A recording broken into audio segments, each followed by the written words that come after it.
สวัสดีครับท่านผู้ชมวันนี้เรามากันที่อ่างเก็บน้ำห้วยโลกห้วยเทียนก็เป็นหนึ่งในอ่างของอำเภอหนองปือนะครับเราตกกันหน้าฝายวันนี้น้ำน้อยครับปีนี้มีนักตกปลาหลายคนเหมือนกันครับมาตกอยู่เมื่อก่อนผมก็เคยมาตกแล้ว2-3 หนเป็นปลานิลไซส์รุ่นๆประมาณว่า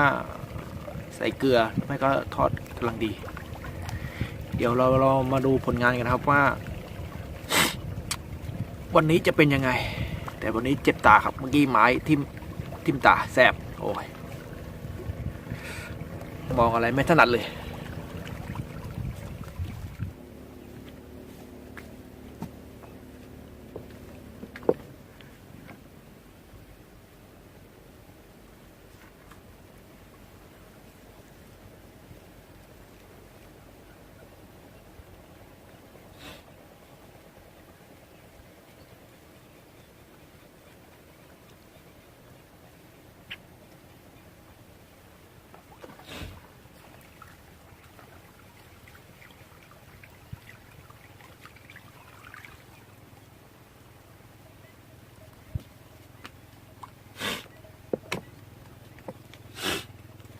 มาแล้วครับปลาดินตัวแรก ตัวก็พอใช้ได้โอ้ยตัวนี้เจ็บตามากเลยครับมองอะไรไม่ถนัดเลยอุ้ยเฮ้ยอุ้ยเดินเลือดเลยครับท่านผู้ชมลงใส่หลังตีน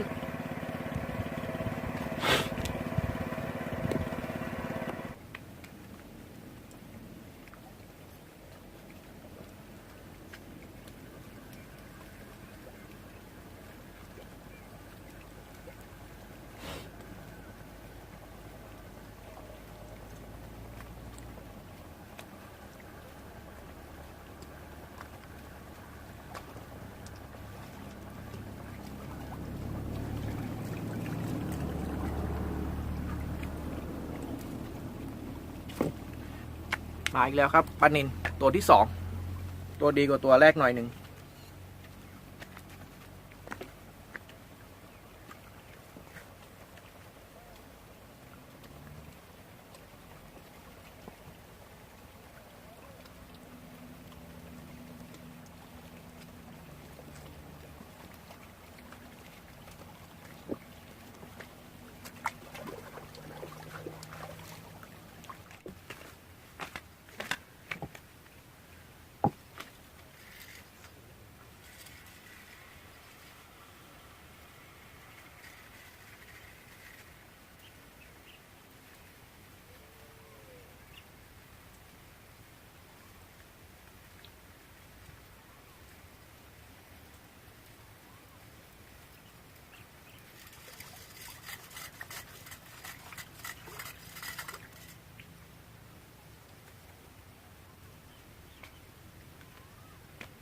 ปลาน้อยครับ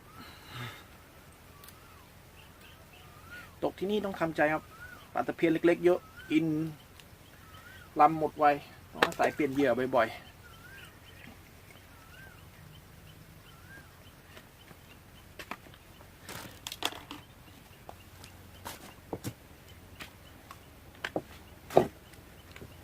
แต่ถ้าไปตรงจังหวะที่ปลานิลเข้าเป็นฝูงอันนั้นก็กินค่อนข้างดีครับต้องรอให้ปลานิลเข้าฝูงตีย้ำไปเรื่อยครับเดี๋ยวเข้าเอง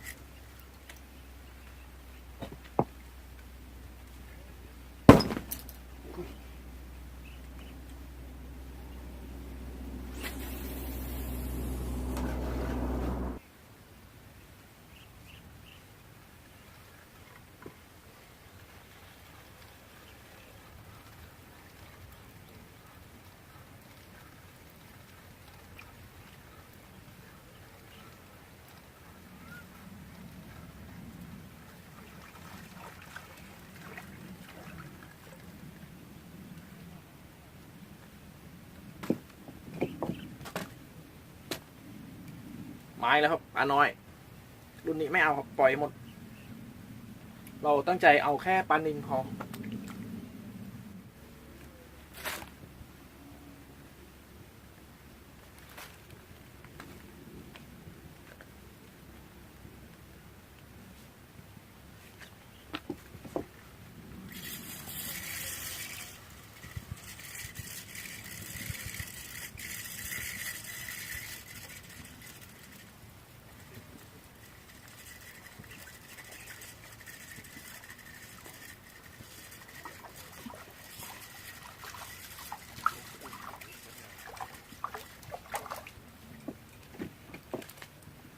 มาแล้วครับปลานิลที่รอคอย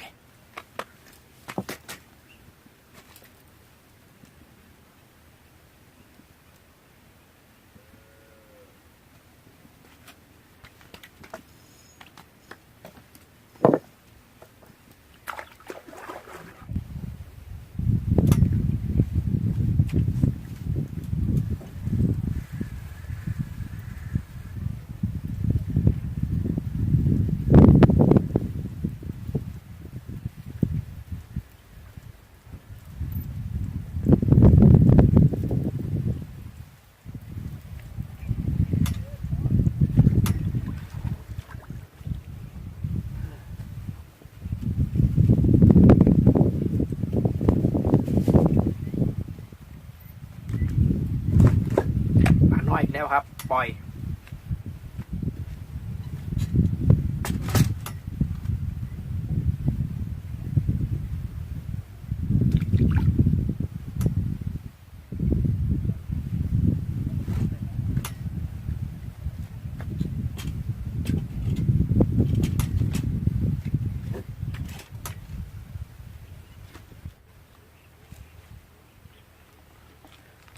เรามาต่อกันยก2ครับเมื่อกี้ดีพักเบรกกินข้าวหิวข้าวกินข้าวเช้าตอน11 โมง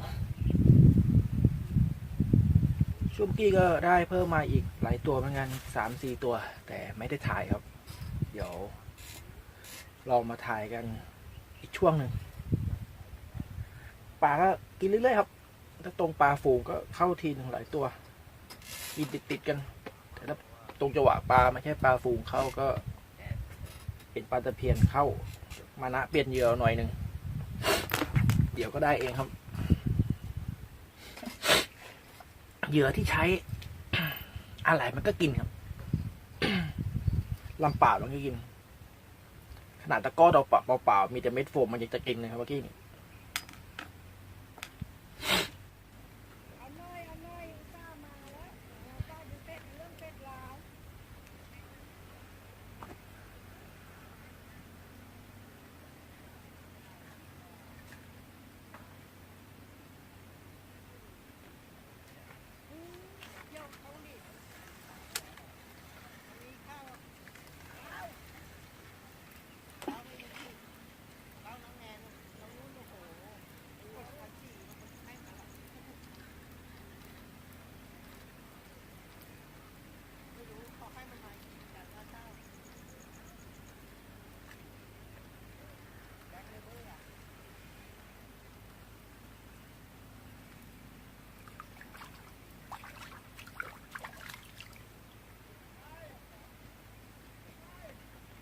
มาอีกแล้วครับท่านผู้ชมปลานิลครับตัวใช้ได้ตัวนี้สวย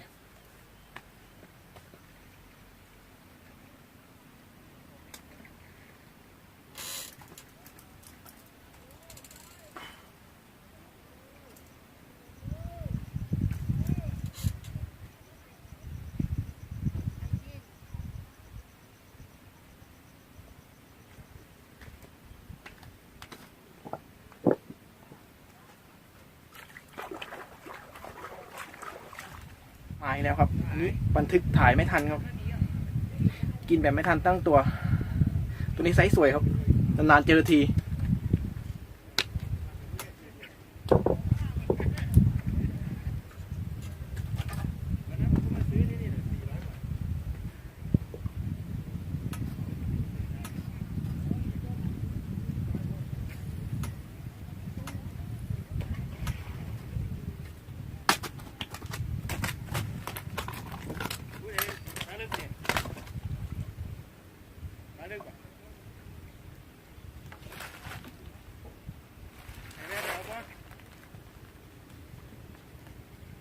ฝากแล้วซื้อ3 หัวไข่เนี่ยผู้ใด เกือบไม่ได้กิน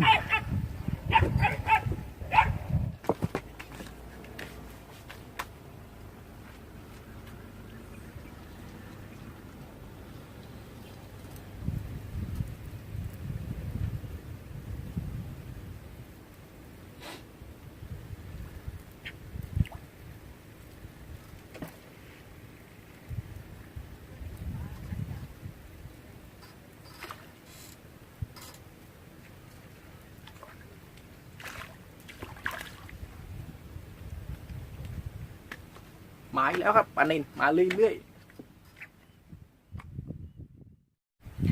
ท่านผู้ชมครับ ร้อนกลับบ้านดีกว่าปลานิลก็พอได้ไปทำกับข้าวนะครับมื้อ2 มื้อได้สุดท้ายก่อนกลับนะครับ ฝากท่านผู้ชมท่านใดที่อยากจะมาตกเบ็ดที่นี่ก็เปิด GPS ได้เลยครับ พิมพ์เข้าไปค้นหาว่าอ่างเก็บน้ำห้วยลวกห้วยเทียนครับอำเภอหนองปือจังหวัดกาญเดี๋ยวขึ้นครับ เส้นทางของ GPS มีอยู่3 เส้น แล้วแต่อารมณ์มันนะครับว่ามันจะขึ้นให้เราไปเส้นไหน ระหว่างเส้นเข้าหลังฝาย แล้วก็เส้นยิงตรงเข้าหน้าฝายเลย แล้วก็เส้นสุดท้ายคือเส้นที่ว่าเลยฝายไปแล้วก็อ้อมวกกลับมาเส้นนี้ค่อนข้างไกลเดี๋ยวคลิปหน้าเราจะมาถ่ายกันเกี่ยวกับตกปรากฏครับ เห็นที่นี่เขาตกปรากฏกันใช้เบ็ดคันเดียวได้กันหลายตัวเลย เราเบ็ดตั้งหลายคันสู้เขาไม่ได้เดี๋ยวกะว่าอาทิตย์หน้าเดี๋ยวเราจะมาตกปรากฏกันแล้วเรามาเป็นกำลังใจดูครับว่าจะได้หรือไม่ได้